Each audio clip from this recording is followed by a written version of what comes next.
Shalom, selamat malam saudara-saudaraku yang dikasihi oleh Tuhan kita Yesus Kristus. Kembali lagi di malam hari ini kita akan mendengarkan renungan firman Tuhan yang menguatkan hati dan kepercayaan kita. Namun mengawalinya, mari kita bersama-sama tunduk kepala dan berdoa. Ya Tuhan Allah Bapa kami di surga, kebutuhan terbesar kami di saat ini ialah mendengarkan pekabaran firman Tuhan. Urapi kami dengan kuasa Roh Kudus agar kami boleh mengerti dan memahami maksud daripada firman Tuhan ini, dan melalui kuasa Roh Kudus kami mampu untuk melakukannya dalam hidup kami. Terima kasih Tuhan, terima kasih. Kiranya Tuhan mendengar dan menjawab doa kami, karena kami berdoa hanya di dalam nama Yesus Kristus yang adalah Tuhan dan Juru Selamat kami. Haleluya, amin. Renungan kita di malam hari ini saya berjudul Ketika Melakukan Semua Dengan Benar Tidaklah Cukup. Ayat renungan terambil di dalam kitab Matius 19 ayatnya yang ke-16 hingga ayatnya yang ke-22. Saudara-saudara bisa membacanya setelah mendengarkan renungan ini. Saudara-saudaraku yang terkasih, ada sebuah kisah yang menceritakan tentang seorang pemuda yang kaya raya. Dia datang kepada Yesus dan bertanya kepada Yesus, "Guru, perbuatan baik apakah yang harus kuperbuat untuk memperoleh hidup yang kekal?" Kemudian Yesus menjawab kepadanya, "Apakah sebabnya engkau bertanya kepadaku tentang apa yang baik?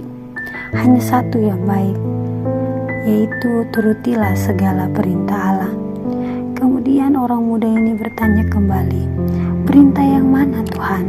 Maka Yesus mengatakan kepadanya, "Jangan membunuh, jangan berzina, jangan mencuri, dan lain sebagainya."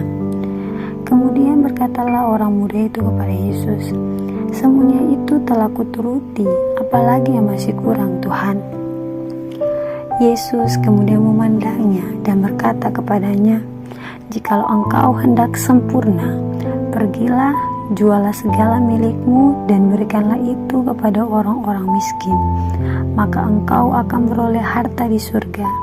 Kemudian datanglah kemari dan ikutlah aku."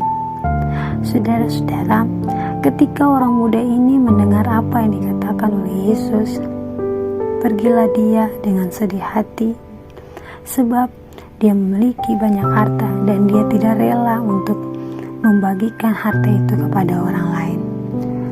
Saudara-saudara, Yesus melihat dalam diri orang muda ini bahwa rasa pemanjaan, cinta akan diri yang diperkuat oleh orang muda ini.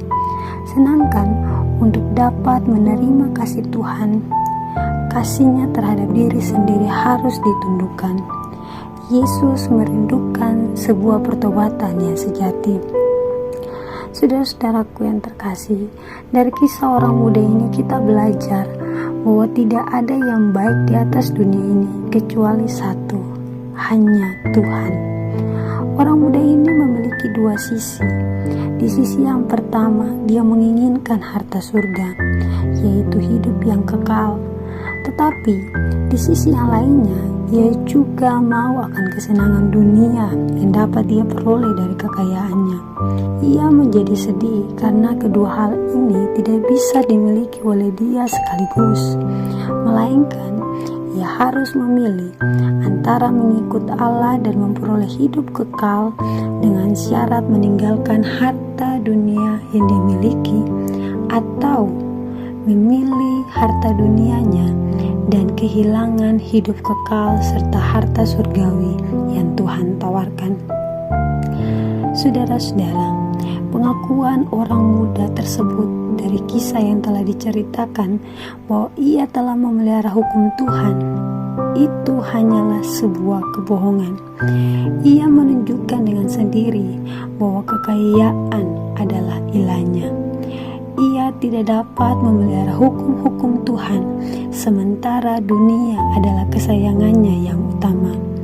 Dengan kata lain, ia lebih mengasihi pemberian daripada si pemberi yang sebenarnya, yaitu Yesus Kristus.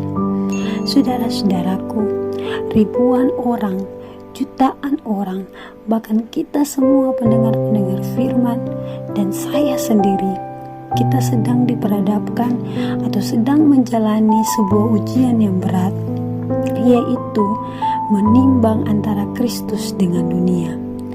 Pada akhirnya, banyak orang yang lebih memilih untuk cinta terhadap dunia. Sebagaimana dengan orang muda ini, kita lebih memilih berpaling dari juru selamat dan meninggalkannya hanya karena rasa cinta terhadap kesenangan yang ditawarkan oleh setan di atas dunia ini. Banyak dari kita yang terlalu sibuk dalam pekerjaan sehingga kita tidak mempunyai waktu untuk berdoa, tidak mempunyai waktu untuk belajar Alkitab, dan tidak mempunyai waktu untuk mencari serta melayani Tuhan. Saudara-saudaraku, kadang jiwa rindu akan kesucian dan surga, tetapi tidak ada waktu untuk berpaling dari kesibukan-kesibukan dunia untuk mendengarkan ucapan agung dari Roh Tuhan. Perkara-perkara yang kekal bagi kita kuranglah penting, sedangkan perkara-perkara dunia menjadi yang terutama dalam hidup kita. Untuk itu, saudara-saudaraku, syarat sesungguhnya untuk semua orang yang bersedia menjadi murid-murid Allah adalah dengan penyerahan diri sepenuhnya. Ini mungkin terdengar seperti sebuah perintah, tetapi karena tidak ada cara lain lagi untuk menyelamatkan manusia selain dari memisahkan dirinya dengan perkara-perkara dunia yang merupakan keutuhan orang tersebut. Mari kita belajar pada Matius orang Lewi. Matius orang Lewi, dia merupakan seorang yang kaya raya oleh karena pekerjaannya yang merupakan seorang pemungut cukai. Faktanya, pekerjaan ini sangat dibenci oleh orang Farisi maupun oleh orang Yahudi karena dia merupakan alat dari penjajah Romawi.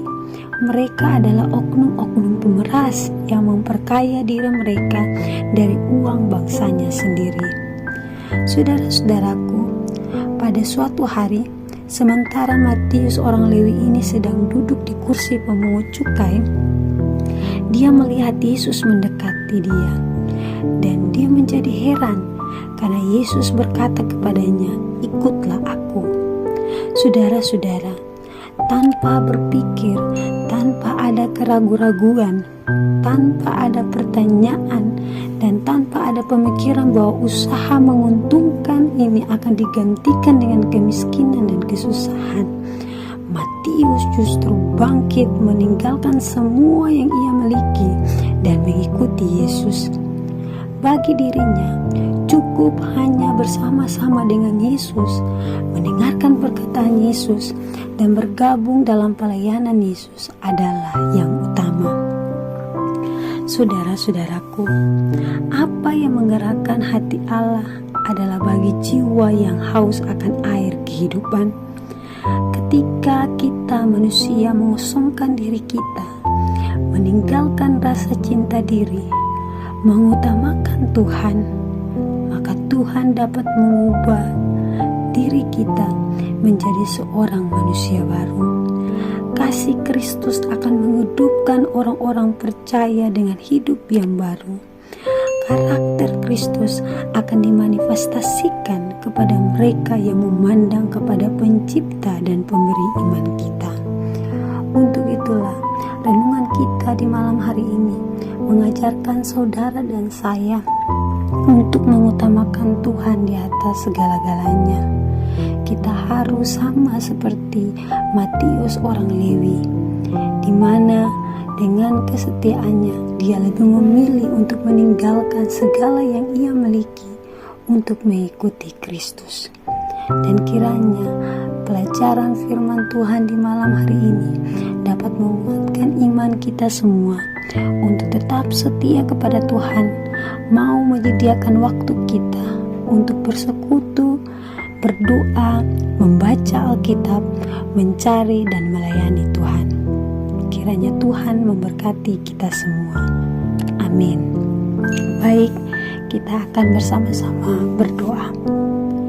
Ya Tuhan Allah Bapa kami di surga, terima kasih untuk firman yang indah yang telah kami dengarkan, yang memberi penguatan bagi kami. Ampuni kami ya Bapa, apabila dalam keseharian hidup kami sering lalai di dalam berdoa, membaca Alkitab dan melayani-Mu Tuhan. Tolonglah kami, ingatkanlah kami melalui kuasa Roh Kudus, agar kami boleh dibaharui, agar kami mau selalu dan senantiasa mengingat Tuhan dan mengutamakan Tuhan di atas segala-galanya. Kiranya firman Tuhan di malam hari ini boleh memberikan penguatan bagi setiap orang yang mendengarkan. Kiranya ya Bapa, setiap pergumulan dari para pendengar-pendengar firman Tuhan ini, Tuhan mau jawab dan Tuhan mau dengarkan itu seturut dengan kasih dan kehendak Bapa. Di malam hari ini kami semua akan beristirahat, namun kiranya kasih Tuhan, penyertaan Tuhan akan selalu melindungi kami semua, sehingga kami boleh bangun dengan tubuh yang kuat dan sehat di esok hari untuk memuliakan nama Tuhan.